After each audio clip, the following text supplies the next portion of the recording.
Hello students, आज हम सीखेंगे बिजनेस कम्युनिकेशन का एक टॉपिक इफ़ेक्टिव कम्युनिकेशन। देखिए, कम्युनिकेशन एक ऐसी प्रोसेस होती है जिसमें इंफॉर्मेशन को एक स्थान से दूसरे स्थान तक पहुंचाया जाता है। तो ये इंफॉर्मेशन तभी इफ़ेक्टिव मानी जाती है जब सेंडर द्वारा जिस सेंस में भेजी जा रही है, रिसीवर भी उसे उसी सेंस में प्राप्त करे और उसी सेंस में उससे इम्प्रेस्ड हो। इसलिए इफ़ेक्टिव कम्युनिकेशन वही होगी जो रिसीवर को अट्रैक्ट करे। इसके लिए ये ज़रूरी है कि कम्युनिकेशन क्लियर हो, करेक्ट हो और जिसका कुछ ना कुछ सेंस निकलता हो। यही किसी भी टाइप की मिस्टेक या एरर से दूर होनी चाहिए और फीडबैक से कंप्लीट होनी चाहिए। इफ़ेक्टिव कम्युनिकेशन मैसेज भेजने वाले और मैसेज पाने वाले की स्किल एबिलिटी पर डिपेंड करता है। अब यहाँ हम के.ओ. लॉकर के अकॉर्डिंग डेफिनेशन में समझेंगे इफेक्टिव कम्युनिकेशन क्या होता है। Effective communication is a process by which information is transmitted between individuals and organisations with the purpose to inform, to request or persuade and to build goodwill. It is clear, complete, correct and save the reader's time and help in achieving its goals. इसका मतलब समझते हैं क्या बताया उन्होंने परिभाषा में कि इफ़ेक्टिव कम्युनिकेशन एक ऐसा प्रोसेस होता है जिसमें व्यक्तियों, समूहों और संगठन के बीच में सूचनाओं को सेंड किया जाता है, प्रेषित किया जाता है और निवेदन किया जाता है। सूचनाओं को सेंडर दूसरे तक अपनी बात को समझाता है और सद्भाव पाने के पर्पज़ से मैसेज को सेंड किया जाता है। तो ये एकदम क्लियर होना चाहिए, पूर्ण मतलब कंप्लीट होना चाहिए और करेक्ट होना चाहिए।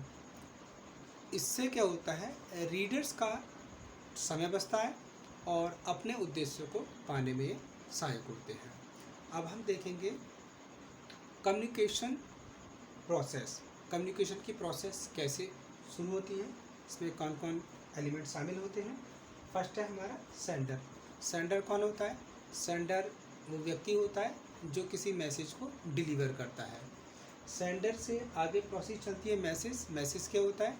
मैसेज कोई भी इंफॉर्मेशन हो सकती है, कोई भी रिपोर्ट हो सकती है जो रिसीवर को सेंड की जाती है। मैसेज से आगे वाला पॉइंट है हमारा एनकोडिंग। एनकोडिंग क्या होता है?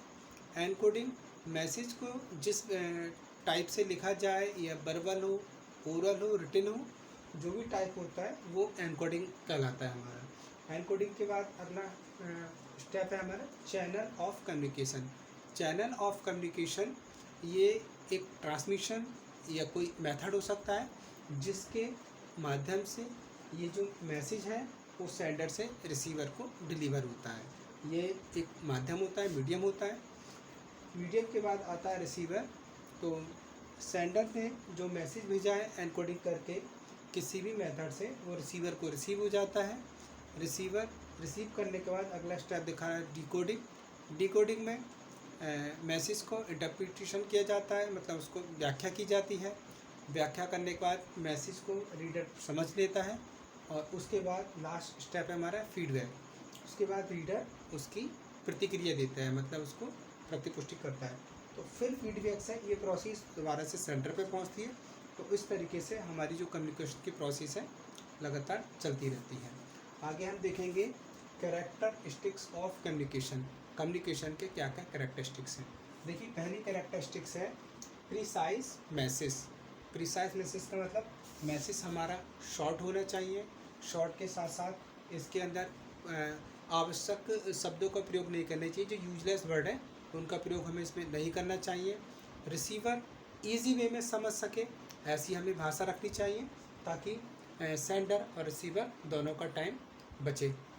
इसलिए संदेश प्रीसाइज फॉर्म में ही होना चाहिए। सेकंड है मीनिंगफुल मैसेज। हम जो भी कम्युनिकेट कर रहे हैं, जो भी मैसेज को सेंडर के द्वारा रिसीवर को भेज रहे हैं, तो वो आपका मीनिंगफुल होना चाहिए, उसका कुछ ना कुछ सेंस निकलना चाहिए जिसको रिसीवर अंडरस्टूड कर सके। नेक्स्ट है हमारा क्लियर मैसेज। क्लियर मैसेज समझते हैं क्या होता है? संदेश ऐसा क्लियर होना चाहिए कि जो रिसीवर है उसको अफेक्टिव प्रोसेस में समझ सके। मैसेज की लैंग्वेज सेंस सेम होना चाहिए। डबल मीनिंग वाले वर्डों का यूज़ नहीं करना चाहिए ताकि रिसीवर सेंडर की किसी भी फीडबैक किसी भी प्रतिक्रिया से भ्रमित ना हो, कंफ्यूज ना हो। नेक्स्ट है हमारा करेक्ट मैसेज।